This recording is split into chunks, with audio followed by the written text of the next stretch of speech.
Hey everyone, my name is Anne, welcome back to my channel. This is a massive list of my most anticipated August new releases. I try to do these videos every single month because I like talking about the books that I'm excited for, and I hope you guys enjoy watching it too. If you do, please like and subscribe, it really helps my channel, and tell me in the comments down below which books you're most looking forward to in August. I have quite a few to talk about. I don't have any particular order for these books, I'm just going by vibes. Without further ado, let's get into it. The first book that I am anticipating is None of This Is True by Lisa Jewell. I've only read one book by this author before and I didn't enjoy it.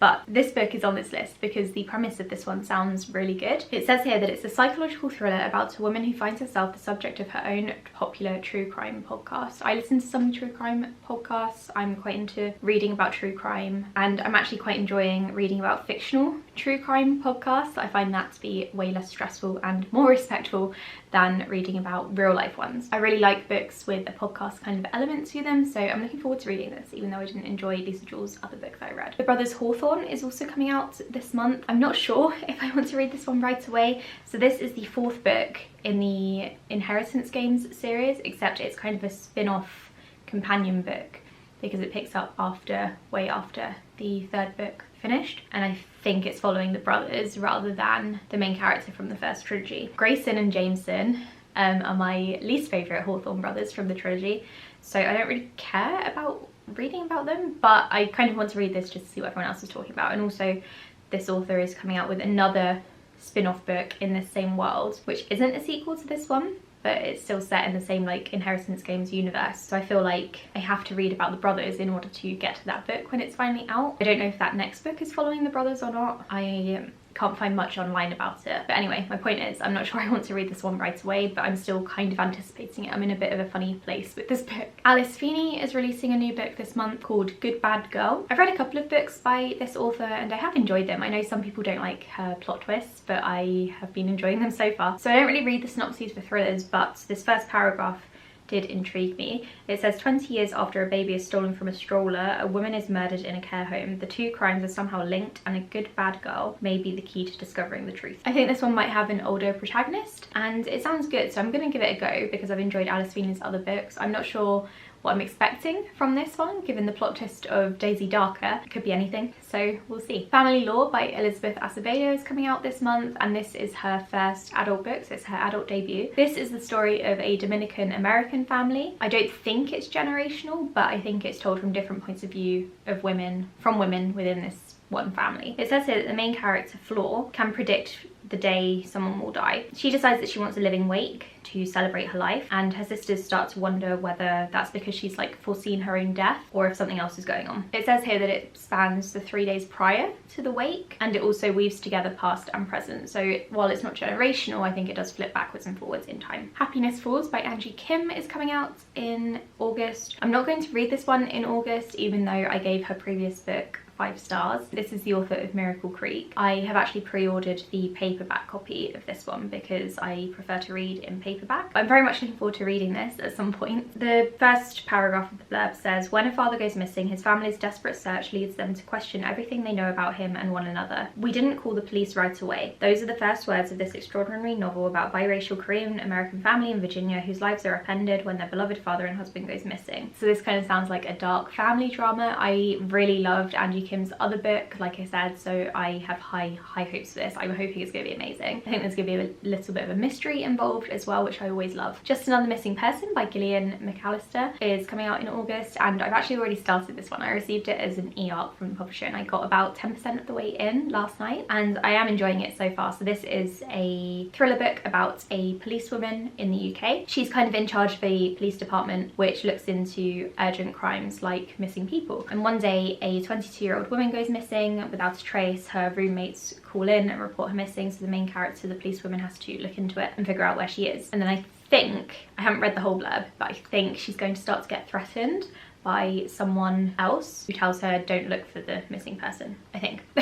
That's all I know. I'm looking forward to reading it. The first 10% was really good when I read it last night, so I'm looking forward to carrying on with it. The Stars Are Dying is one that I hadn't really heard about until I was researching for this list. It says here that it's set in a world that has been abandoned by the celestial guardians and left to suffer a tyrant king's reign. The main character has fragmented memories of the past 5 years. She needs to discover her past. As a best friend, royal territory, tragedy, vampires seeking blood and claiming souls. This one sounds like a mishmash of things, and I'm looking forward to reading it at some point. I haven't seen much about it. I don't know if this is like a book talk book or a book talk author maybe, but I'm willing to give it a go. It does sound good. My Roommate is a Vampire is coming out in August. This is a romantic comedy about vampires. I'm probably not going to read this one right away, but if I see it in the shops I'll probably get my hands on it, maybe get it from the library when I'm in the mood for a fun rom-com. The Heaven and Earth grocery store, which seems to be about small town drama, mysteries and secrets. Don't know any more about it, but I like all of those things, so I might pick this up at some point. Foxglove by Adalyn Grace is coming out. This is the sequel to Belladonna, which I read in July and I loved. I gave it 4.5 stars. I talk about it more in my wrap-up if you want to hear my actual thoughts on it, but I'm dying to read the sequel. I keep refreshing NetGalley to see if it gets uploaded, and so far it hasn't, which I'm really upset about because I really want to read this ASAP. I love the first book so much. In that one, the main character Signa has been kind of jumping around because she's an orphan from family member to family member, and those family members keep dying, and so she has to keep moving on. And then she goes to stay with the Hawthorne family, who are distant cousins of hers, and the spirit of the wife and mother of the family tells Signa that she was murdered, and Signa has to find out who has done it and who is going after the family next. It was a really good historical fantasy murder mystery, and the main character's relationship with death, like the person Grim Reaper, was very interesting to read about. So I'm looking forward to seeing where this goes. The last book ended on a cliffhanger, so I'm hoping this one's going to be good. Vampires of NORTE. This is by the author of The Hacienda, which I haven't actually read, but I have heard really good things about. This is exactly what it sounds like. It's about vampires squaring off and fighting along the Texas and Mexico border, and I think it's kind of like a western sort of thing. I'm looking forward to reading this at some point. I might read The Hacienda first so I can get a feel for the author's writing, but it sounds quite good, to be honest. Something a little bit different from the vampire genre, which I appreciate. Zara. This one I think is YA fantasy. It says that it's Sailor Moon meets Cinder. It's the first book in a new fantasy series, and it says here that magic is forbidden throughout the realms. Magicians are called abominations and blamed for the plague of monsters that raised the land 20 years before. I do wonder if this is going to be like a Cinderella sort of retelling, because it mentions a stepmother. The blurb doesn't say. So this one I'm not sure if I'm going to read, but it's called Shark Hearts, and it says here that it's a debut novel of marriage, motherhood, metamorphosis and letting go, an intergenerational love story which begins with newlyweds Ren and her husband Lewis, a man who over the course of 9 months transforms into a great white shark. I have nothing more to say about that. The Connellys of County Down is coming out in August. This is by the author of We Are the Brennans, which I haven't read, so I'll probably read that one before I get to this, but this one does sound very interesting. I think it's mainly about family loyalty, and it says here that the main character Tara is released from prison after serving 18 months on a drug charge, and she is trying to rebuild her life. She's working to build a new career and hold her family together. Her brother is struggling with a brain injury. This is a moving novel about testing the bounds of love and loyalty. This sounds very intriguing. I'm looking forward to reading it. The Last One by Will Dean, also called The Last Passenger in the UK, I think. This one is one I actually have out from the library already because it's already out in the UK, but I also got approved for it on EW. Actually, I just got sent it unsolicited from EW, which is fine, but I don't know why they don't approve me for ones I actually request. This is a thriller set on a cruise ship, and that's all I know. I don't read the synopses for thrillers like I keep saying, so I don't need to know anymore.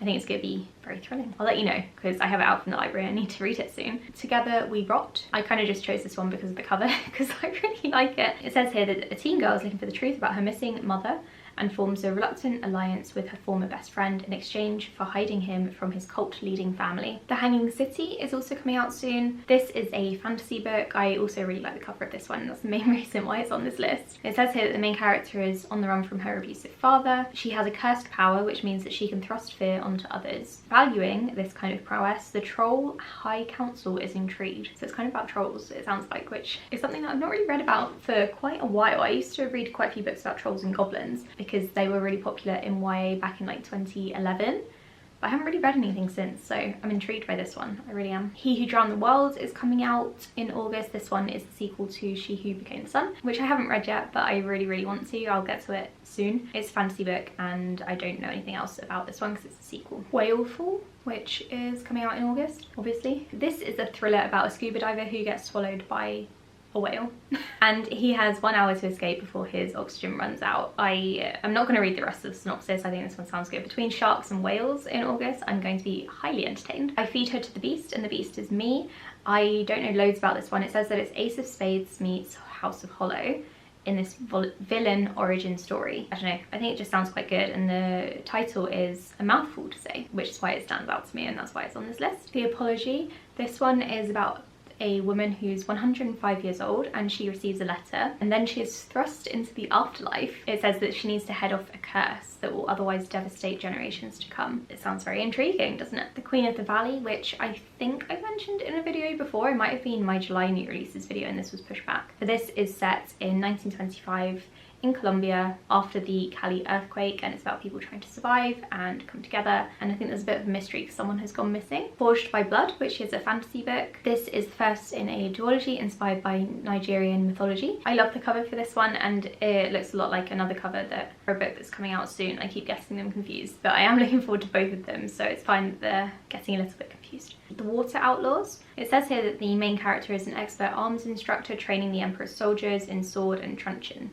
battle axe and spear, lance and crossbow. A powerful man with a vendetta rips the carefully built life away. Where There Was Fire. This one is set in Costa Rica in 1968, I think it said. There's a lethal fire that burns down a banana plantation, which burns all evidence of a massive cover-up. The future of the family is changed forever. 27 years later, Teresa and her daughter Lyra are still picking up the pieces. I think it's actually a debut, which is really exciting. I love advertising debuts. I'm going to pick this one up soon. I've already decided. I'm not going to read this one, but Reign American Royals 4 is coming out. I've got recaps of the first 3 books on my blog on Recaptains if you want to go and check those out. Bridge. I have an e-arc of this one actually and haven't read it yet. This one seems to be like an alternate reality sci-fi sort of thing. It's by the author of The Shining Girls, which I didn't enjoy, but this book sounded really good, so that's why I requested it. The Last Girl Standing. I don't know what this is about. It's a YA thriller horror sort of thing. And I really love the cover, which is why it's on this list. It doesn't have the best Goodreads rating, it's only 3.24, but I might check it out if my friends read it and tell me to. And then I'm quickly going to go through my NetGalley list because I'm struggling to go onto the site. I have a few NetGalley books that are coming out soon. I want to also feature those. Obviously, I have received all of these from the publisher, but I'm not being paid to promote them. I just like to do so. We have The Boyfriend Candidate by Ashley Winstead. I'm doing a project on all of her books and I'm reading through them, deciding which one I think is best. This is a romance book. We have The Hurricane Blonde, which is a Hollywood sort of thriller mystery sort of thing. What Still Burns. A Twisted Love Story, but the UK version because it's coming out a bit later in the UK.